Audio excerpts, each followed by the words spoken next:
오늘의 말씀은 이사야서 40장 12절부터 26절의 말씀입니다. 1014쪽이 15쪽이 되겠습니다. 구약성경 이사야 40장 12절부터 26절입니다.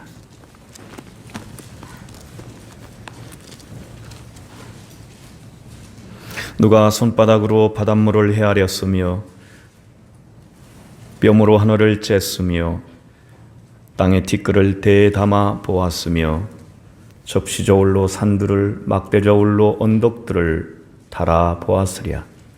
누가 여호와의 영을 지도하였으며 그의 모사가 되어 그를 가르쳤으랴.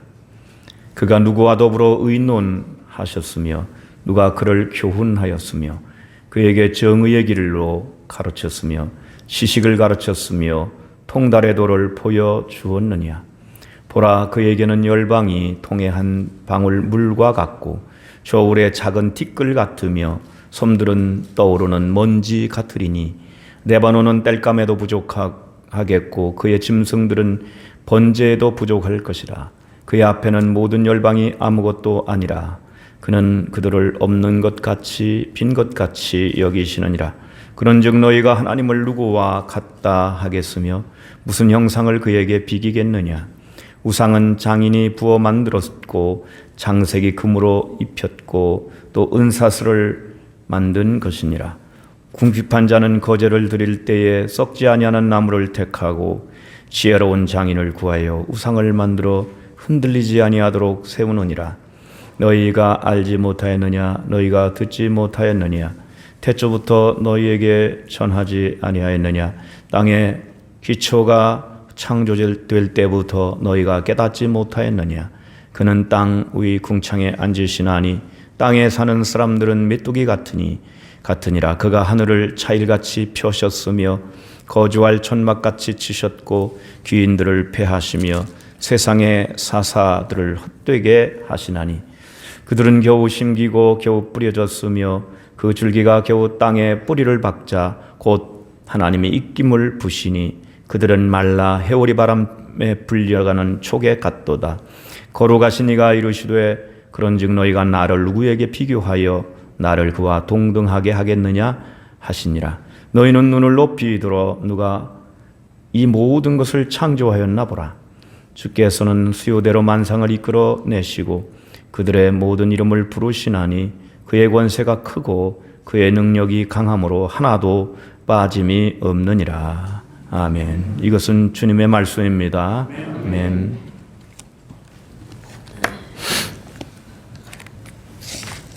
할렐루야. 함께 예배드리는 우리 모두 그리고 온라인으로 참여하는 분들 오늘 주님의 은총이 함께 하시기를 바라겠습니다. 지금 우리는 참 어려운 시기를 이렇게 지나가고 있습니다.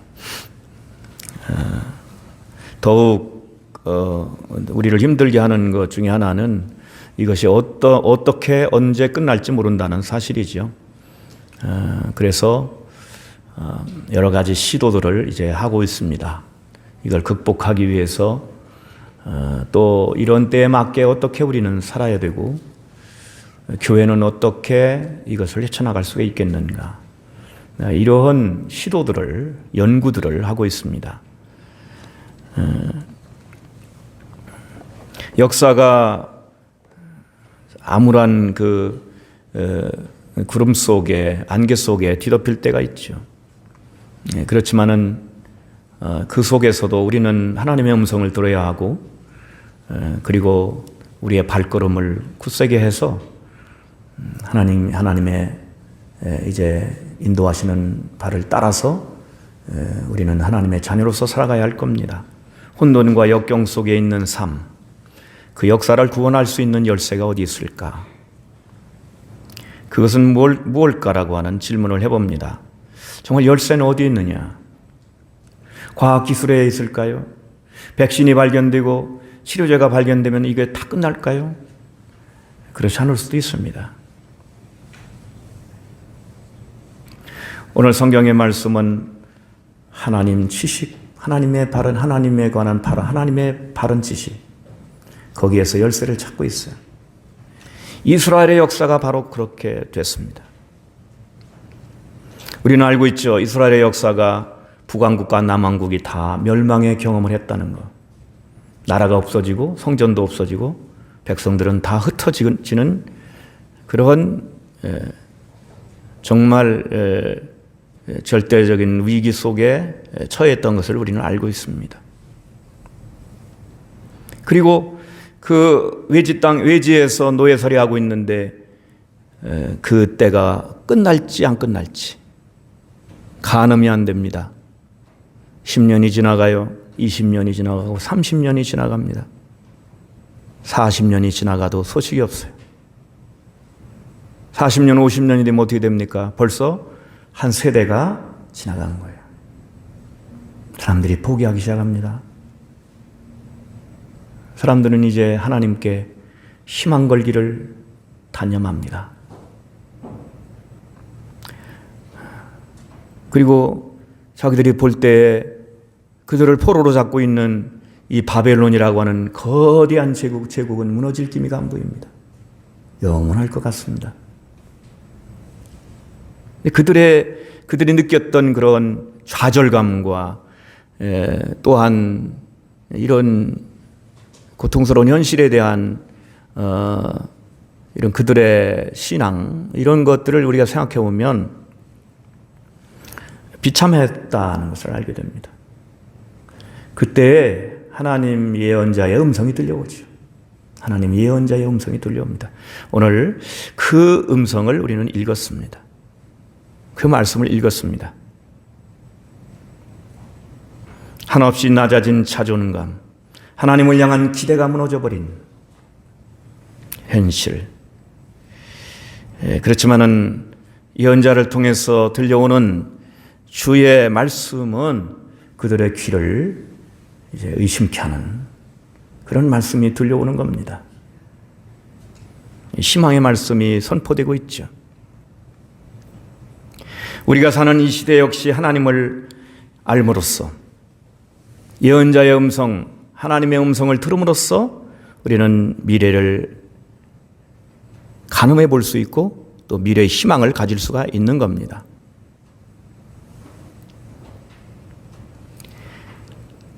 예언자가 선포한 말씀이 뭐냐면 하나님은 그 무엇과도 비교할 수 없는 분이라는 얘기를 합니다.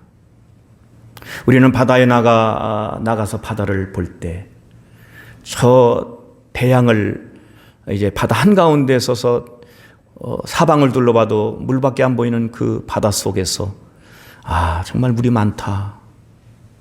이런 물이 어디서 났을까? 이런 생각을 아마 해봤을 겁니다. 정말 바닷물이 이게 어디서 났나? 이렇게 많은 물이. 또 하늘의 별을 보죠.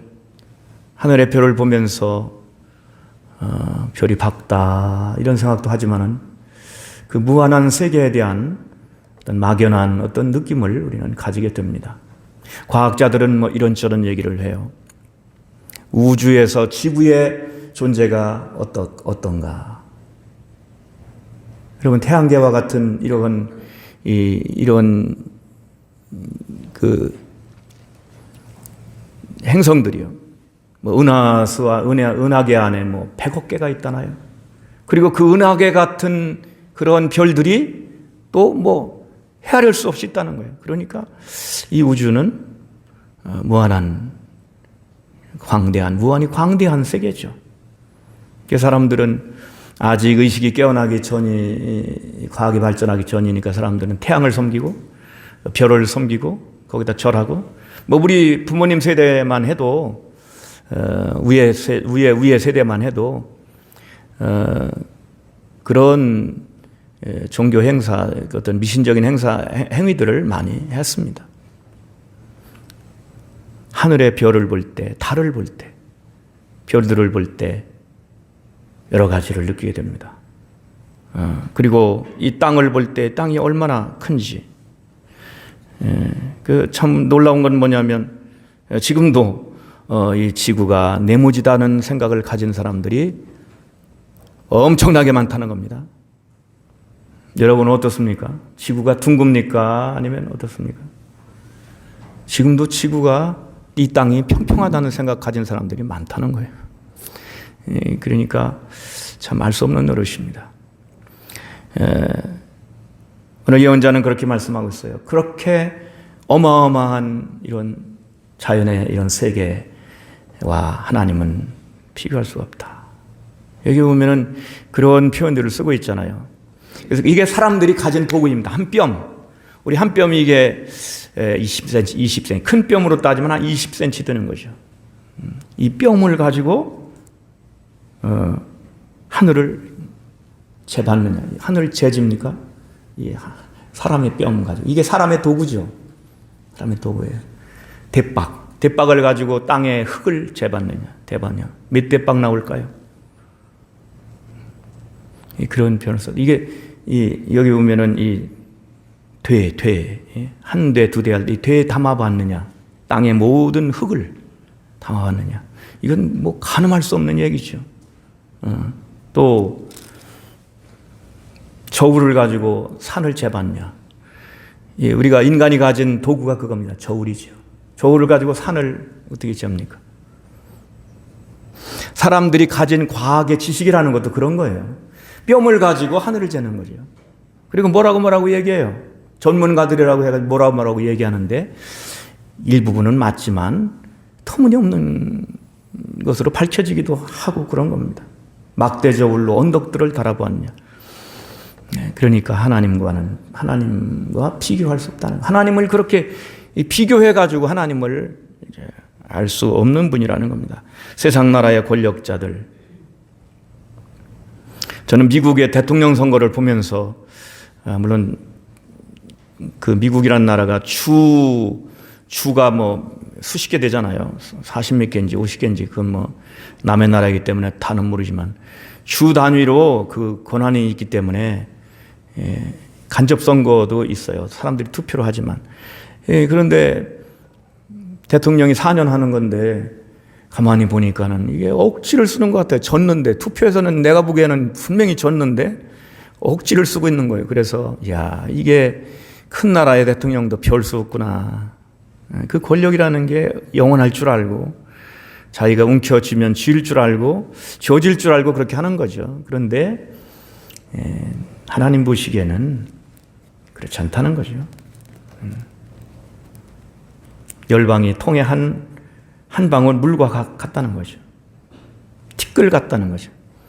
이렇게 말씀하면서 하나님을 비교할 수 없다. 비교로 해가지고는 알 수 없다. 비교라는 게 뭐예요? 이렇게 뭐가 하나 있으면 옆에다 뭘 같이 놔가지고 서로 이것 보고 저것 보면서 이걸 알 수 있다는 얘기잖아요.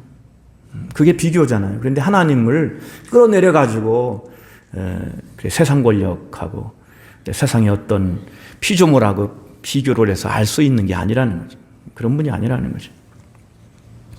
우상들과도 비교할 수 없다고 했습니다. 우상이 아무리 귀하고 아름답게 장식이 되었어도 사람이 만든 거죠. 사람이 만든 사상이나 제도나 기술이나 이런 건 역시 숭배의 대상이 될 수는 없다는 거죠. 그래서 하나님을 비교로 할 수 없다. 하나님을 그렇게 해서는 알 수 없다는 거예요. 하나님은 하나님으로 말미암아 알아야 하고 알 수 있는 겁니다. 비교해보면 하나님을 피조물과 비교해보면 그것이 불가능하다는 것을 곧 알게 됩니다. 하나님은 하나님으로 바라볼 때, 창조주로 바라볼 때 그 위대함을 바로 알 수 있는 겁니다. 성서의 말씀은 우리를 창조주 하나님에게로 향하도록 하나님 말씀은 우리의 이성을 깨워주시고 그리고 우리의 눈을 열어주셔서 하나님을 바로 알 수 있도록 우리를 이끌어 주는 것입니다. 그래서 하나님의 말씀을 들으면 우리가 하나님을 알 수 있는 길을 찾게 됩니다. 그래서 오늘 뭐라고 말씀했냐면 6절에 너희는 눈을 높이 들어 누가 이 모든 것을 창조하였나 보라고 했습니다. 우리는 땅만 봐서는 모릅니다. 아래만 봐서는 몰라요. 세상만 바라봐서는 몰라요. 너희 눈을 높이 들으라고 했습니다. 하나님을 대하는 자세는 바로 이겁니다. 하나님을 알 수 있는 길은 바로 이겁니다. 눈을 들어야 됩니다. 눈을 높이 들어서 그분을 마음의 눈으로, 믿음의 눈으로 바라볼 때 우리는 알 수 있는 거죠. 이것은 눈을 높이 들어서 하나님을 높이 든다는 건 경배한다는 의미입니다. 예배드린다는 의미입니다. 하나님은 경배의 대상이시지 분석과 이제 탐구의 대상은 아닌 겁니다. 세상 모든 것들은 다 연구하고 노력하면 다 거의 다 알 수 있어요. 심지어는 머나먼 그 거리에 떨어져 있는 별이 어떤 색깔이고 몇 년도 됐고 몇 억 년이 됐고 이런 것까지도 과학자들은 알아냅니다. 그런데 하나님은 그렇게 알 수 있는 분이 아니에요. 하나님을 알려면 그분을 눈을 높이 들어서 마음을 높이 들어서 바라봐야 되고 경배해야 되고 그리고 경외하는 마음을 가질 때 비로소 그분을 알 수가 있는 것입니다. 그게 하나님을 아는 길입니다. 예배를 통해서. 그는 예배를 받으실 분이지 분석하고 나누고 파헤쳐가지고 알 수 있는 분이 아니에요. 어거스틴은 유명한 이제 교부인데 그가 그런 피조물의 가치를 얘기한 적이 있어요. 뭐라고 했냐면 가장 소중한 것은 이 땅에서 가장 소중한 것은 사람이 가장 소중하고 하나님의 형상으로 만들어졌기 때문에 사람이 가장 소중하고 가치가 있고 그 다음 가치가 있는 건 동물이라는 거예요. 동물들 살아서 움직이는 동물들. 그 다음에 가치가 있는 건 식물. 그리고 제일 마지막에 가치는 땅 속에 있는 광물. 광물 중에 뭐가 있어요? 금, 보석, 다이아몬드 이런 것들이 땅 속에 있는 거잖아요. 그러니까 그 어거스틴이 말한 가치는 가치로 보면은 땅 속에 있는 금은 제일 마지막에 가치 있는 거예요. 생명체가 더 소중하다는 거죠. 생명을 가진 존재가. 근데 사람들은 어떻게 합니까? 땅 속에 있는 그것을 가장 소중하게 여기고 사람의 생명도 해치기도 하고 그렇게 하는 거죠. 그럼 하나님은 어떤 분이야? 지극히 높으신 분이에요. 지극히라는 말을 붙여요. 어떻게 말을 표현할 수 없으니까. 왜냐하면 그분은 창조주이시기 때문에 거룩하신 분입니다. 지극히 거룩하신 분입니다. 여러분 우리의 눈을 들어서 우리의 땅만 보지 말고 여러분 환경만 보지 말고 눈을 들어서 지극히 높으신 하나님을 바라보아야 하는 것입니다. 그래서 하나님은 만물 위에 계십니다. 만물 위에 계십니다. 그리고 여기서 그치는 게 아닙니다. 하나님은 만물 가운데에 계십니다. 만물은 그래서 하나님의 종이 된 거죠. 눈을 높이 든다는 건 뭘 말합니까? 믿음을 가진다는 것이고 결과적으로 예배를 드리는 겁니다. 아브라함은 하나님을 만나고 나서 그가 가는 곳마다 한 일이 있었어요. 그가 가는 곳마다 제단을 쌓고 예배를 드렸습니다. 그리고 그가 만난 하나님을 향하여 눈을 들고 기도하며 몸과 마음을 드리고 그리고 제물을 최선을 다해서 그 당시에 최선의 제물을 자기가 준비해서 하나님께 드리고 마지막에는 이삭 아들을 드리라고 할 때도 그걸 거절하지 아니하고 하나님 앞에 자기 아들까지도 드렸던 것입니다. 왜? 하나님이 주셨으니까 하나님이 책임지신다는 믿음 때문에 그렇게 한 거죠. 그러나 그 이삭을 하나님은 죽이지 아니하시고 다시 돌려주셨어요. 하나님을 만난 후에 아브라함의 눈은 땅에 머물러 있지 않았습니다. 하늘의 별을 보고 하나님의 약속을 생각했습니다. 롯의 목자들과 분쟁이 있었을 때에도 그는 자신의 삶은 하나님께 맡겼어요. 내가 우하면 내가 좌하고 내가 좌하면 내가 우하리라. 눈앞에 보이는 광경이 아름답고 기름진 땅이 보였지만 조카에게 양보했어요. 조카가 거기로 간다니까 그래 가라고. 자기는 척박한 땅, 양들이 풀 뜯는 그런 이제 척박한 땅에 머물러 있으면서 하나님을 바라볼 때 그날 밤에 하나님께서 그에게 하늘의 별을 보여주시면서 네 자손이 이와 같이 번성하리라고 축복해 주셨습니다. 그의 눈은 땅에 머물러 있지 않았습니다. 여러분 믿음을 가지고 하나님 바라보시고 눈을 높이 들어서 하나님을 바라보고 믿음으로 바라보시고 약속을 바라보시고 경배하고 예배하는 성도들이 되시기를 축원합니다. 우리가 눈에 보이는 이것이 최고이고 마지막 것이라고 생각하고 좋은 것을 쫓아갈 수도 있지만 결국 그 사람은 신앙적으로는 실패하고 마는 것입니다. 눈을 높이 든 사람들은 이 땅의 것을 바라보고 그걸 따라가지 않아요. 마음의 약속, 하나님의 약속, 말씀을 굳게 붙잡고 하나님의 인도하심을 따라서 가는 겁니다. 왜 그럴까요? 하나님은 창조주이시기 때문입니다. 하나님은 창조주이시기 때문에, 주권자이시기 때문에 그런 것입니다. 하나님께서 이 세상을 만드시고 나서 나 몰라라 하고 멀리 가서 계신 분이 아닙니다. 만드시고 지금도 주관하고 계신 줄로 믿습니다. 주관하시는 거예요. 그리고 심판하십니다. 그게 주관하시는 분의 그 특권입니다. 여러분, 창조주를 바라보는 삶을 살아갈 때 우리의 앞길은 활짝 열리게 되는 것입니다. 창조주를 바라보는 삶이 어떠하겠습니까? 우리는 한 3가지 정도로 찾아볼 수 있어요. 첫째로 세상과 만물을 바로 알게 됩니다. 세상과 만물의 이치를 바로 알게 됩니다. 세상의 어느 것에 우리가 하나님을 알면 세상의 어느 것에 종노릇하지 않습니다. 세상의 통치자는 창조주 하나님이시라는 걸 알게 돼요. 세상과 만물을 알게 되고 인생을 알게 됩니다. 우리는 땅을 보지 말고 창조주를 보아야 하겠습니다. 창조주 하나님 바라보면 그 열쇠가 거기 있는 것이에요. 하나님이 만드셨기에 하나님의 능력이 얼마나 크고 지혜가 무궁하시다는 것을 우리가 알게 됩니다. 그래야만이 모든 것이 보여요. 세상 나라는 흥망성쇠가 있다는 걸 알아야 됩니다.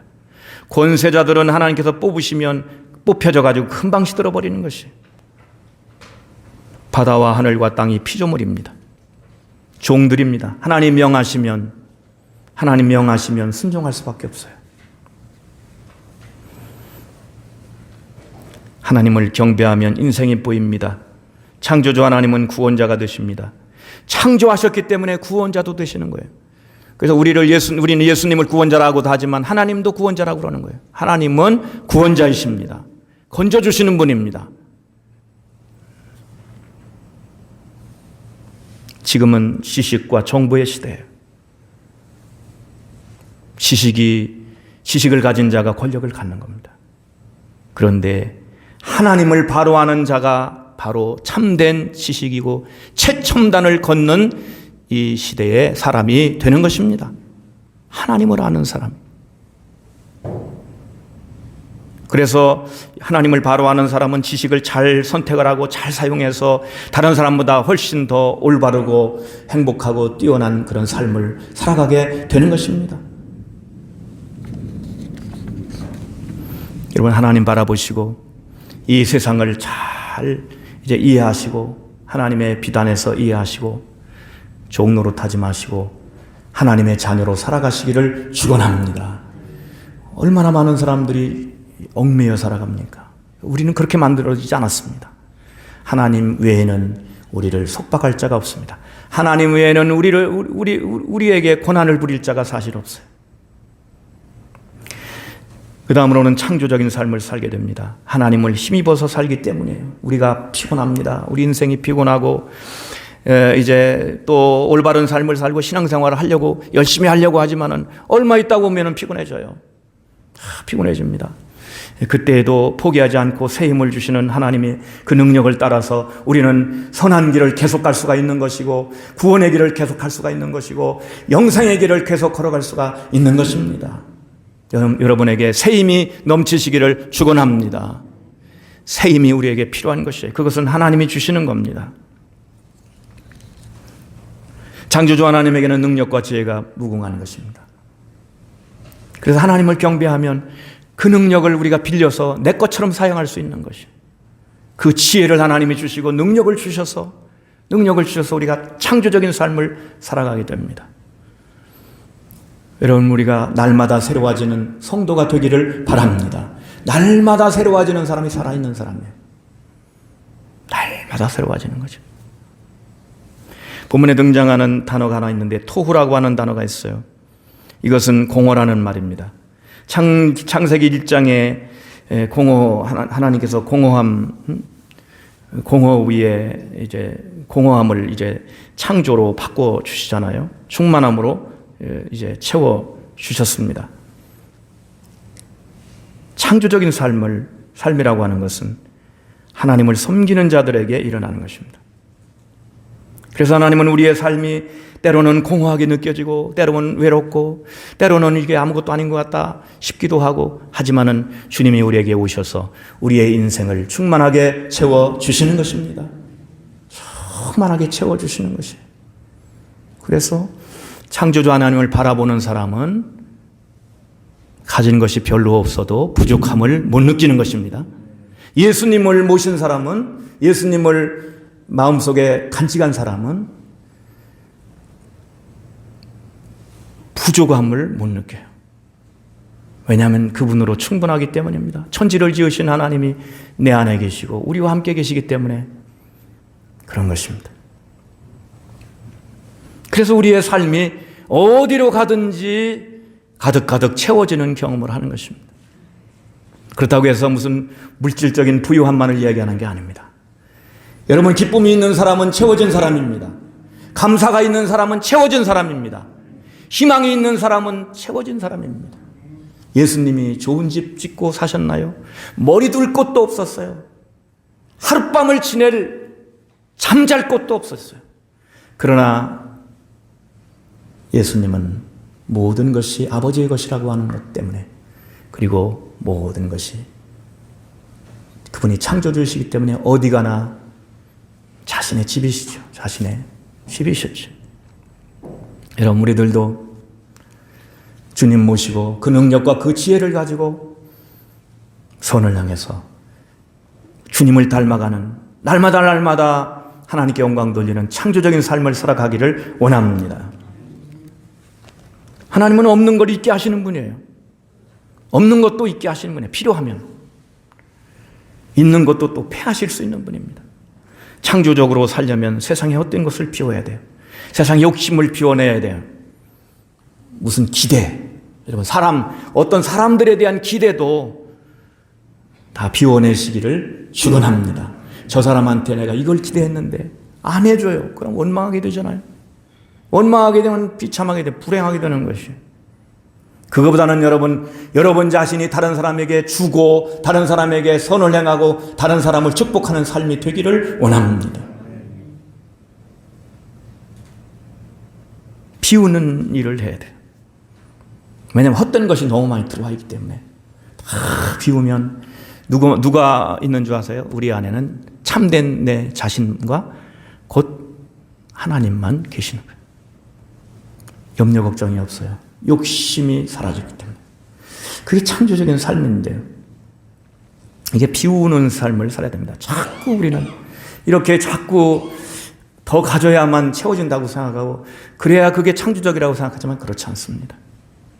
그리고 이제 목회의 시간이 길을 걸어오면서 지금은 이제 뭐냐면 책들, 옛날에는 책 하나라도 더 이렇게 하나라도 더 가지고 더 보겠다 이렇게 했지만 사실 그 많은 책들을 다 읽을 수가 있나요? 지금은 이제 뭐냐면 비워내는 때, 그래서 잡지나 오래된 잡지나 이런 것들 이미 읽었거나 뭐 필요 없는 것들은 다 골라가지고 지난번에 쟀는데 240kg를 버렸습니다. 근데 얼마 안 주더라고요. 240kg를 버렸는데 책 한 권 살 정도밖에 안 주더라고요. 정말 소중한, 그러나 버릴 수 없는 게 있잖아요. 소중한 책들은 못 버립니다. 성경을 버리겠어요?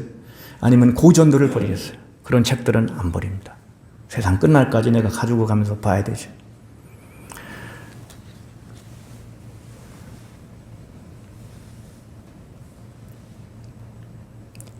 하나님은 혼돈의 질서를 주셨어요. 여러분, 주위의 삶을 살펴보세요. 여러분 주변의 삶을 살펴보세요. 하나하나 살펴보세요. 혼돈스럽다면 잘 정리하는 일을 하시기를 주님의 이름으로 부탁합니다. 이건 아무것도 아닌 것 같아도 여러분 방을 살펴보세요. 물론 제 방도 어지럽긴 해요. 어지럽긴 하지만 때때로 이게 정리를 하고 삶을 자꾸 주변을 정리를 해야 돼요. 그게 아무것도 아닌 것 같죠? 아니에요. 여러분, 토요일이 되면 주일 갈 준비를 하시기 바랍니다. 이게 안식일을 기억해서 거룩히 지키라는 말씀이거든요. 앞으로 교회에 모이는 시간들이 어떻게 될지 우리는 몰라요. 전쟁도 일어나는 때도 있는데요. 그러나 오늘 우리가 기회가 되는 대로 여러분의 삶이 잘 정돈되고 질서 있게 되기를 축원합니다. 하나님은 혼돈을 질서로 바꿔주셨어요. 아름다운 거예요. 질서는 아름다운 것이에요. 월화수목금토 일주일이 이렇게 가고 다시 휴일이 돌아오고 또 이게 다 질서잖아요. 해가 떴다가 지고 달이 기울었다가 채워지고 이게 다 질서 속에서 이루어지는 것이에요. 바다가 육지로 넘치지 못하도록 하나님께서 경계를 만드셨다고 했어요. 그러니까 여러분, 하나님을 섬기고 하나님을 창조주 하나님 바라보는 사람들은 혼돈을 좋아하지 않아요. 무질서를 좋아하지 않아요. 질서 가운데서 아름다운 삶을 살기를 원하는 것입니다. 가이사의 것은 가이사에게 주고 하나님 것은 하나님께 드려야 합니다. 이게 질서 있는 삶이에요. 하나님의 것을 세상에게 주고 하나님께서 원하지 않으시는 것을 하나님께 드리고, 이건 무질서잖아요. 혼돈하지 마십시오. 여러분, 참된 삶과 부패한 삶을 혼돈하지 마시고, 영생의 길과 멸망의 길을 혼돈하지 마시고 영생의 길만은 걸어가시기를 바라겠습니다. 그래서 질서 정연한 것이에요. 이게 창조적인 삶입니다. 우리나라는 예전부터 창조적인 나라였어요. 금속 칼자를 만들고 세계에서 최초로 옛날부터 구두를 만들어가지고 방을 지피고 수도 없습니다. 창조적인 민족이에요. 지금 4차 한류가 세계를 뒤덮고 세계를 향해서 나가고 있어요. 뒤덮는다는 말은 그럴지 몰라도 그건 분명해요. 우리나라의 한류가 모든 예술이나 이런 모든 기술이나 이런 것들이 상당한 그런 영향력을 세계에 주고 있어요. 하나님을 경외하면 창조적인 삶을 살게 됩니다. 하나님 능력과 지혜를 빌어와서 내 것처럼 사용하기 때문에 오늘 여러분 새로운 삶에 도전하시기를 주님의 이름으로 부탁합니다. 더 주님을 닮아가는 삶에 용기 있게 도전해 나가시기를 바랍니다. 나를 버리고 주님을 선택하고 주님을 따르고 더 나은 신앙생활, 더 나은 삶을 향해서 나가는 것, 그게 창조적인 삶입니다. 육신은 날마다 낡아지고 후패하지만 우리의 속사람은 날마다 새로워진다고 했어요. 하나님을 창조주 하나님 바라보는 사람, 눈을 높이 들어서 하나님을 바라보는 사람은 충분한 자존감을 갖습니다. 모든 사람들은 나름대로 열등감을 갖고 있어요. 외모에 대한 열등감, 자신의 어떤 배움에 대한 열등감, 건강에 대한 열등감, 모든 열등감들이 어떻게 보면 다 있어요. 그렇지만은 이것을 우리 극복하고 살아가는 것인데, 왜 열등감이 생기느냐? 나를 다른 사람하고 자꾸 비교하니까, 친구하고 비교하고 옆 사람하고 비교하니까 자꾸 열등감이 생기는 거예요. 주님을 바라보는 사람은, 하나님을 바라보는 사람은 열등감을 극복해 낼 수 있는 것입니다. 여러분, 우월감하고 열등감은 똑같은 거예요. 자꾸 우월감을 가지려고 하는 거 병입니다. 그렇게 하지 마시고 주님 바라보시고 늘 감사하시기를 바랍니다. 늘 옆에 사람을 축복하시기를 바랍니다. 그게 바로 올바른 삶이에요. 그게 자존감 있는 사람이에요. 많은 사람들이 자기를 해치는 이유가 뭐냐면 자존감이 낮아졌기 때문에, 바닥이 났기 때문에 그런 것이에요. 우리는 피조물이에요. 하나님의 사랑받는 피조물입니다. 우리 안에는 하나님 형상이 있습니다. 하나님이 이 세상에 우리를 필요해서